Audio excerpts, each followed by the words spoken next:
गांव में शीला नाम की औरत अपनी गाय गौरी के साथ रहती थी।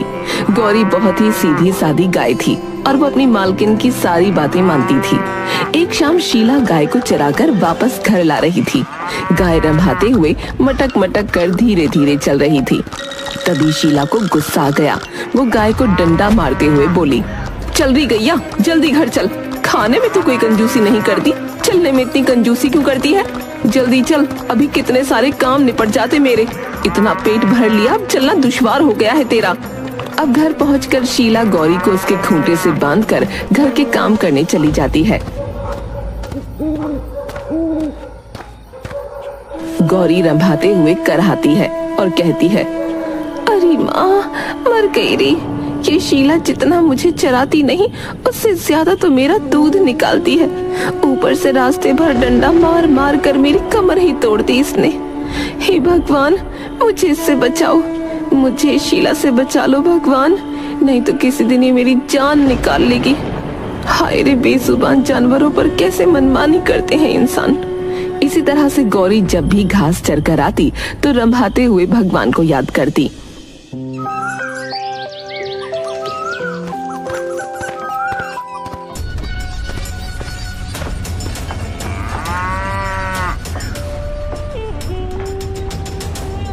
ले, खा ले गौरी, खा ले। चारा खा खा कर भैंस जैसी मोटी होती जा रही है। ज्यादा दूध देने के नाम पर तेरी नानी मरती है।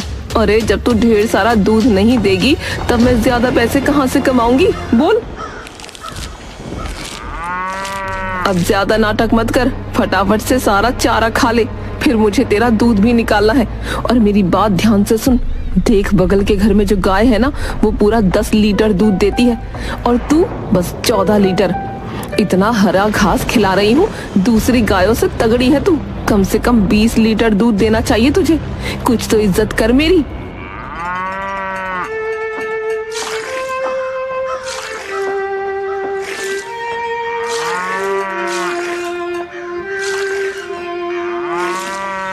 अगले दिन शीला फिर से शाम को जब वापस गौरी को घर ला रही होती है तो गौरी रास्ते में थक कर रुक जाती है। तब शीला फिर से उसे डंडों से मारती है। अब चलेगी भी या तेरी डोली लेकर आऊं? जल्दी चल। कब से चलाई जा रही है मेरी माँ, थोड़ी सांस भी लेने दिया कर। जान निकालेगी क्या अब?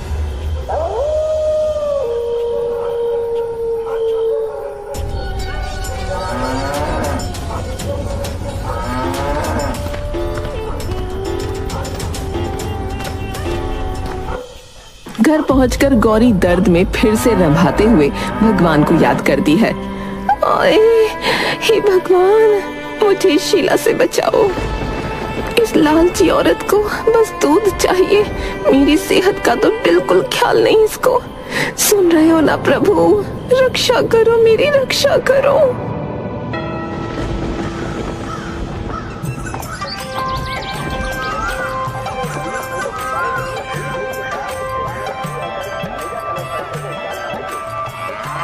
जिसमें गांव वाले अपनी गाय, भैंस और बैल को दिखाने और बेचने के लिए ले जाते थे। इस बार शीला भी गौरी को लेकर मेले में गई। गौरी अपनी सीधी सादी आदतों और खूबसूरती के कारण गांव में पहले ही मशहूर थी। अरे ये तो वही गौरी है ना जो सबसे ज्यादा दूध देती है भाई। कुछ भी कहो, नस्ल हो तो गौरी जैसी भाई। भाई वाह, मजा ही आ गया इसको देखकर तो। हाँ, लेकिन शीला इसे बहुत मारती है।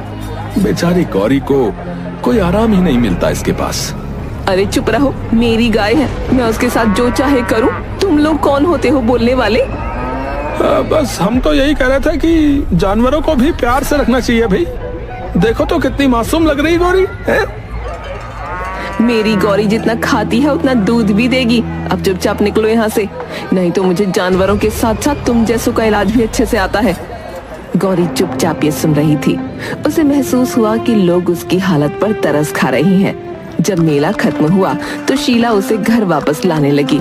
रास्ते में गौरी धीमे चल रही थी और शीला को गुस्सा आ गया। चल रही गैया, तेरे नखरे अब मैं बर्दाश्त नहीं करूंगी। अगर तू ज्यादा दूध नहीं देगी तो बेच दूंगी तुझे। अरे क्या बोल रही है शीला, मैं इसको अपना सारा दूध एक बार में ही दे देती हूँ, ऊपर से ये मुझे बेचने का सोच रही है। हे भगवान, क्या करूं?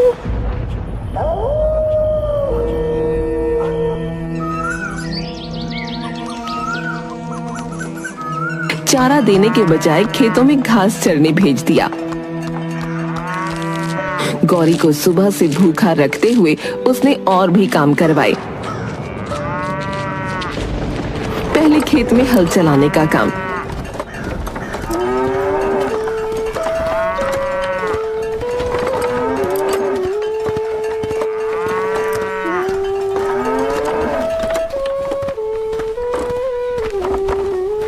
फिर घर लौटकर पानी के घड़े खींचने का।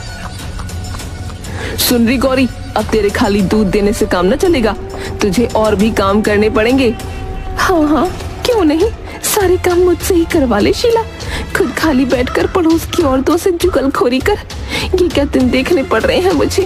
अब बैलों वाले काम भी मुझे करने होंगे। कलयुग है, घोर कलयुग। ज्यादा नाटक मत कर, मैं तेरी मालकिन हूँ, जो चाहिए मुझे वो करना होगा तुझे। इसमें तो मेरी जान ही निकल जाएगी। मालकिन ऐसा ना करो, रहम करो। गौरी थकान और दर्द से कराहने लगी, लेकिन शीला ने उसकी तकलीफ पर ध्यान न दिया। गांव वाले दूर से ये सब देख रहे थे। लोगों ने कहा कि शीला को अपनी गाय से इतना काम नहीं करवाना चाहिए।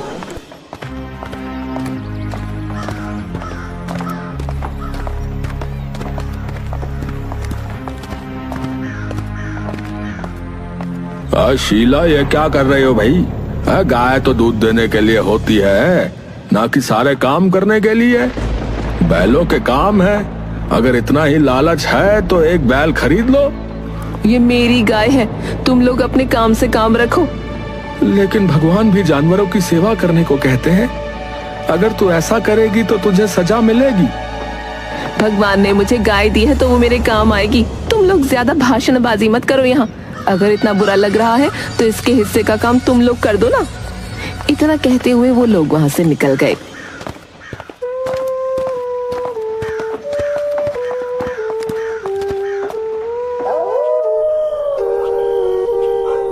उस रात गौरी दर्द और थकावट से कराह रही थी। उसे अपनी हालत पर बहुत दुख हो रहा था। उसने चुपचाप भगवान से प्रार्थना की, हे भगवान, अब और न सहन कर सकती मैं। इस औरत ने मेरी जिंदगी नरक बना दी है। मैं मेहनत करती हूँ फिर भी मुझे मार खानी पड़ती है। हे भगवान, मेरी मदद करो ना, मुझे इससे बचा लो ना। थोड़ी देर बाद गौरी रंभाते रंभाते चुप हो गई। उसकी आंखों से आंसू गिरने लगे। गौरी की प्रार्थना में सच्चाई थी। वो अब खुद को बेबस महसूस कर रही थी। अब स्वर्ग में कमल पर बैठे ब्रह्मदेव तक गौरी की आवाज जाती है। तो ब्रह्मदेव सोचते हुए बोले, ये गाय प्रत्येक दिन मुझे बहुत ही भक्ति भाव से और निस्वार्थ होकर याद करती है। अब मुझे इसे दर्शन देने ही चाहिए। ऐसा सोचकर ब्रह्मदेव स्वर्गलोक से गौरी के पास प्रकट हुए और गौरी से बोले, मैं तुम्हारे भक्ति भाव से बहुत प्रसन्न हूँ गौरी। बताओ, तुम मुझे प्रतिदिन ऐसे ध्यान क्यों करती हो? तुम्हारे मन में जो भी कामना है मुझे उसे बताओ, मैं उसे अवश्य ही पूरा करूंगा। अरे, ये कौन आ गया भगवान बनकर? ये भगवान तो नहीं हो सकते। ये जरूर उस शीला की ही कोई चाल है जो भगवान बनकर मुझे ठगना चाहती है। अरे, क्या सोच रही हो गौरी? मांगो, क्या मांगना चाहती हो? मैं सोच रही हूँ प्रभु, मैं आप जैसी नहीं हूँ। मैं गाय हूँ, लेकिन मैं मूर्ख नहीं हूँ। मुझे समझ आता है भगवान में और उस शीला में फर्क। मैं उतनी मूर्ख नहीं हूँ जितना वो शीला समझती है मुझे। गौरी की बात सुनकर ब्रह्मदेव हंसने लगे। अब मैं तुम्हें कैसे विश्वास दिलाऊं कि मैं ही भगवान हूँ? अगर आप सच में भगवान हैं, तो बताइए, सभी जानवरों की रक्षा करने के लिए उनके पास नुकीले पंजे होते हैं। मेरे पंजे कहाँ हैं? तुम्हारे नुकीले पंजे मेरे पास हैं गौरी, ये देखो। अब ब्रह्मदेव अपने हाथ में नुकीले पंजे प्रकट करते हैं कि देख गौरी आश्चर्यचकित हो जाती है और तब उसे यकीन होता है कि ये सचमुच भगवान ही है, शीला नहीं। मेरे पंजे आपके पास है प्रभु, मतलब आप सचमुच भगवान हो? हाँ गौरी। तो एक बात बताइए प्रभु। क्या गौरी? वो शीला तो मुझे मूर्ख समझती है, तो क्या आप भी मुझे मूर्ख समझते हो? अरे नहीं नहीं, तुम तो गौ माता हो गौरी। जानवरों में सर्वश्रेष्ठ हो तुम, इसलिए सारे इंसान तुमको गौ माता कहते हैं। गौरी ने भगवान के मुंह से ये सुना तो वो बहुत खुश हो गई। उसके बाद वो भगवान से बोली, प्रभु मुझे अब इस धरती पर नहीं रहना, यहाँ शीला मुझे डंडे से मारती है, कृपा करके मुझे भी अपने साथ स्वर्ग ले चलें प्रभु। मैं तुम्हारी भक्ति से बहुत प्रसन्न हूँ गौ माता, चलो स्वर्ग चलते हैं। अब ब्रह्मदेव धरती से गायब होकर गौरी के साथ स्वर्ग में प्रकट हो जाते हैं। स्वर्ग पहुंचकर गौरी बहुत खुश हो जाती है और खुशी में वो भगवान से बोलती है, भगवान आप तो मुझे सच में स्वर्ग ले आए और मैं यहाँ खूब मजे से रहूंगी। हाँ गौ माता, अब तुम यहाँ मजे से रहो। इतना कहकर भगवान गायब हो गए। अब स्वर्ग में गौरी खूब मजे से रहने लगी। वो पूरा दिन स्वर्ग में घूमती रहती और उसे जब भी भूख लगती तो वो स्वर्ग के हरे भरे बाग में जाकर मजे से हरी भरी घास खाती। एक दिन गौरी घास खाते खाते इंद्रदेव के बाग में चली गई। तभी वहाँ सुरक्षा कर रहे पहरेदार ने उसे देखकर कहा, अरे ये गाय यहाँ कैसे आ गई? किसकी गाय है ये? वहाँ पर किसी और को न पाकर वो पहरेदार गौरी से पूछता है, अरे गाय, तुमको नहीं पता क्या? ये इंद्रदेव का प्रिय बाग है। यहाँ किसी भी बाहरी जानवर का आना सख्त मना है। अरे मुझे नहीं पता था भाई कि इंद्रदेव का बाग है। मैंने तो यहाँ हरी हरी घास देखी तो वही खाने यहाँ चली आई। इस गाय ने तो पूरा बागान खराब कर दिया। चलो अब इंद्रदेव से चलकर माफी मांग लो, वरना वो तुम्हें बहुत भयानक सजा देंगे।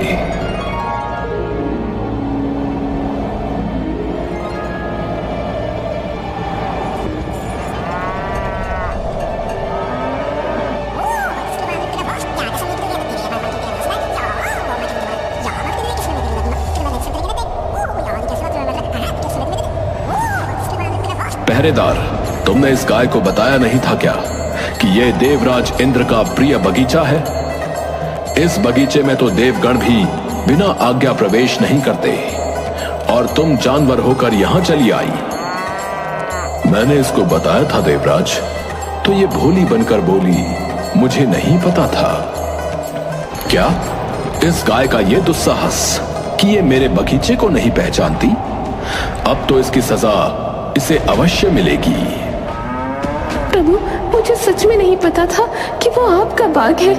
इंद्रदेव को ऐसा लगता है जैसे गाय झूठ बोल रही है, लेकिन तभी अचानक उनके मन में एक विचार आता है और वो सभा में बैठे हुए हर एक देवता से पूछते हैं कि ये गाय किसकी है, लेकिन सब मना कर देते हैं कि उनमें से किसी ने इस गाय को पहले कभी नहीं देखा।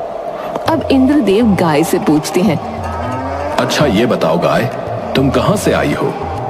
कहीं कोई मायावी राक्षस तो नहीं? जल्दी बताओ।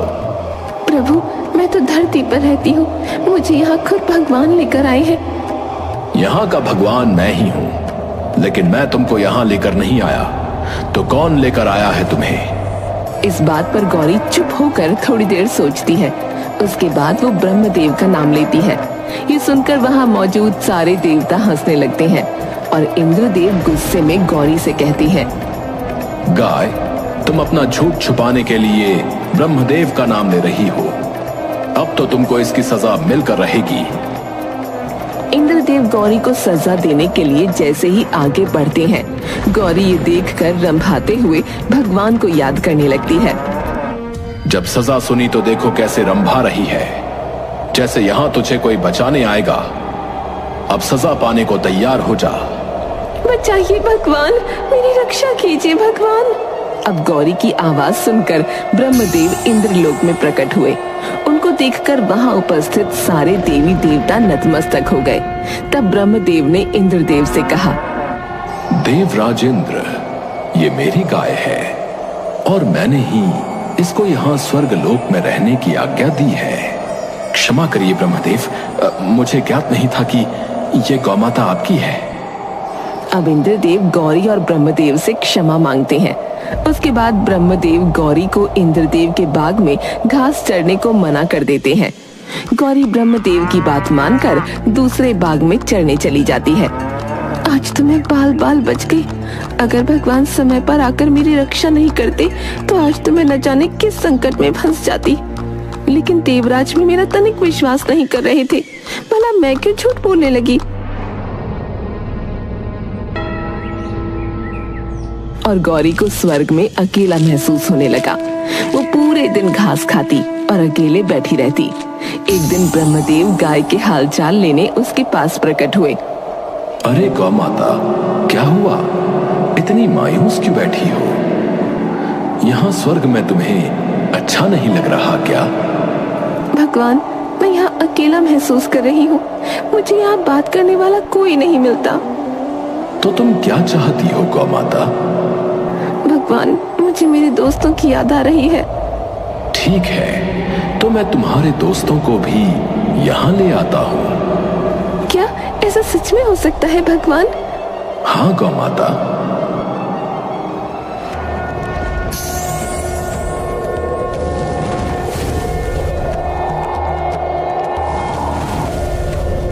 अब धरती पर जहाँ गौरी के 4-5 दोस्त गाय बैठी होती, वो वहाँ प्रकट होते और सबको लेकर स्वर्ग में गौरी के पास ले जाते हैं। अपने दोस्तों को देखकर गौरी बहुत खुश होती है और भगवान का धन्यवाद करती है। उसके बाद ब्रह्मदेव गायब हो जाते हैं। अब गौरी मजे से पूरे दिन अपने दोस्तों के साथ स्वर्ग की हरी हरी घास खाती। देखा तुमने कितना मजा आ रहा है स्वर्ग में, और यहाँ तो कोई हमारा दूध भी नहीं निकालता। सही कहा तुमने गौरी, स्वर्ग तो सच में स्वर्ग है। बस हरी हरी घास खाओ, मजे से पूरा दिन घूमो। गौरी के दिन अब मजे से कट रहे थे। एक दिन घास खाने के बाद सारी गायें एक जगह बैठकर जोर जोर से रंभाते हुए गाना गाने लगी, जिससे स्वर्ग में ध्यान में बैठे हुए ब्रह्मदेव को ध्यान लगाने में मुश्किल होने लगी। वो तुरंत गौरी के पास प्रकट हुए। गौ माता, तुम सब मिलकर ये क्या कर रही हो? कृपया ये चीखना चिल्लाना बंद करो। इससे स्वर्ग की शांति में बाधा पहुंच रही है। अरे भगवान, हम सब तो बस गाना गा रहे थे। इसमें भला किसी को कैसी बाधा हो सकती है? नहीं, तुम सब गाना बंद करो। भगवान की ये बात सुनकर सारी गायें खड़ी हो जाती हैं, लेकिन गौरी भगवान से बहस करने लगती है। देखो गौ माता, अगर तुम सबको स्वर्ग में रहना है तो शांति से रहना पड़ेगा। नहीं भगवान, अगर हमको यहाँ चुप होकर रहना पड़ेगा तो हमें नहीं रहना यहाँ। हमें अपनी धरती पर ही भेज दो। कम से कम हमें वहाँ बोलने की आजादी तो मिलेगी। स्वर्ग में गूंगा बनकर नहीं रहना हमें। ठीक है, तो मैं तुम सबको अभी धरती पर छोड़ आता हूँ।